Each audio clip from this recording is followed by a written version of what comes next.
The eternal war in Warhammer 40k Space Marines 2 can be eternally brutal and eternally unforgiving. A player versus player arena that tests your might and your mettle and pushes you in many different ways than the campaign or the PvE ever does. It can be challenging and it can lead to some pretty embarrassing moments and scores, but it can be mastered and you can start to do well in matches. Dr. Pooplove here, and today I want to give you 9 tips to dominate PvP in Space Marines 2, starting with the way you should play, and that is with some caution and some deliberate action. Now, these Space Marines, they're slow and they're clunky, and as such, you can't just rush in, and you can't really rely too much on quick twitch shooting to be successful here. This isn't Call of Duty. Rather, you need to be a little bit more methodical with your actions and take your time just a little bit and think them through. One thing I like to do is, since this is a third-person shooter, you can use your camera to peek around corners and make sure you know what lies beyond before committing yourself and getting wrecked. Now, another thing with using these walls to camera peek is you should also be using these walls to corner shoot. That's basically, there isn't any cover in this game, and so the best thing you have to kind of protect you are the walls around you. So use that to corner shoot. Basically what you're doing here is you're aiming and you're shooting while you move your character in and out of the wall to protect and conceal them. If you start taking a lot of damage, you have a wall right there that you can kind of go behind, take a moment to recover,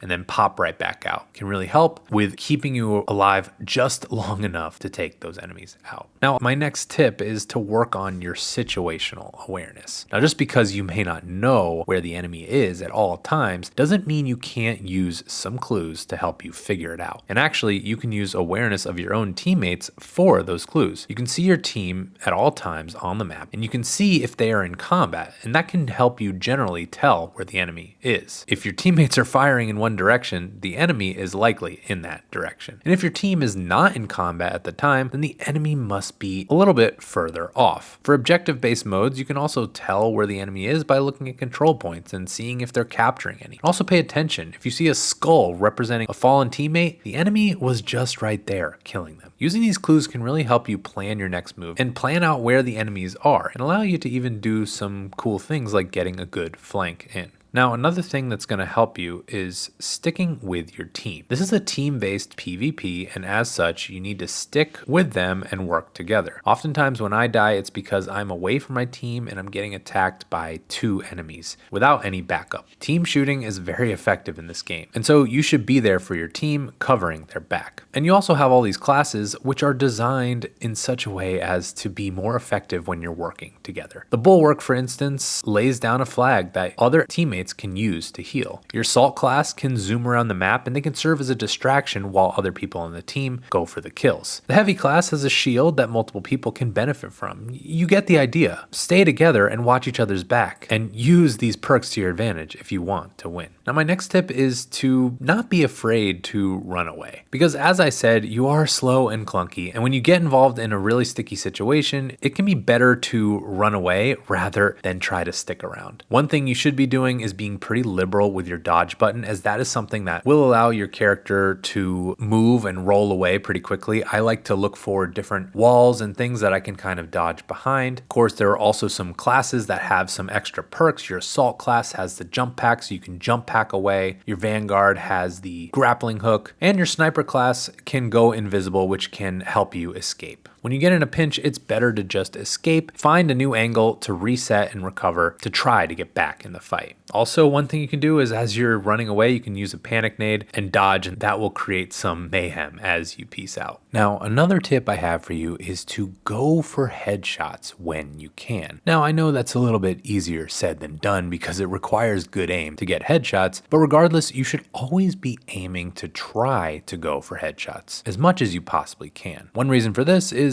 headshots do more damage, so that means you can take your enemies out much quicker, but also it's just good practice. It gets you better and more fluent with your aim if you just try to go for headshots. One thing I like to do is just kind of keep my aim camera tilted up a little bit, kind of about where head level would be, so that I don't have to make a ton of adjustments when I get in combat. And when I am firing, just make sure I'm focusing in and trying to drag my reticle up to the head level. It takes a lot of practice and I'm still not the best at it, but it will be worth it. Now my next tip is for grenades. Now one of the things I like to do is throw these when multiple enemies are close together. Not only does this give you a chance to take multiple enemies out at once, but it also increases your chances of getting at least one of them. Also, you can bank and boom these shots a little bit, throw the enemy off, just hit a wall first and let it bounce to where an enemy is. Be a good way to get them when they're a little bit off guard. Now my next tip is to combo. Now, I am guilty of always wanting to use my guns, but you do have a whole arsenal at your disposal and you should be using all of that in order to help take the enemies out. Doing things like getting an enemy weak with your guns, but then finishing them off with a grenade can be an effective way to get the enemy, especially if they run past a corner. Or following up a few melee attacks with your gun after the gap widens can really help you take the enemy out and not have to rely on just one thing to do so. Just remember that you have all these things at your disposal and remember to use them. And now I just want to talk a little bit about your classes. And what you really need to do here is play to your strengths and play to your class. For instance, the assault class has a lot of agility with a jump pack, but he only has a pistol. As such, you need to kind of play to your role. You can use the jump pack to distract people. You can pepper in with some of your pistol bullets, but really you kind of want to close the gaps and use your melee, as that is your main point of strong attack. With the Vanguard, you have your grappling hook, and that can be good for both aggressive attacking actions because you can use it to latch on and attack one enemy, closing the gap and allowing you to use more melee, but you can also use that grappling hook to escape to safety and to reset. And by the way, the Vanguard class is really good. I think it might be the best for PvP because you do have that versatility with the grappling hook, but you also do have a primary and a secondary. It allows for a lot of movement around the map, but enough versatility to have multiple options for you. At least for me, this is my current favorite. With the sniper class, you also want to play a little bit farther away because your sniper is a long-range gun, and that can help you more effectively get on target. But you can also go invisible to escape or to flank and to get some kills from behind. And what I'm trying to say here is you really need to lean into the strengths these classes have, and also you should be choosing classes that kind of play to your own strengths. I suck at melee, for instance, so I kind of suck at the assault class. So I don't often pick that unless I'm trying to just practice and get better. But what tips do you have? Let me know in the comments. And I want to say a special thank you to my YouTube members for joining the Bowel Movement. But otherwise, so long, Pooper Troopers.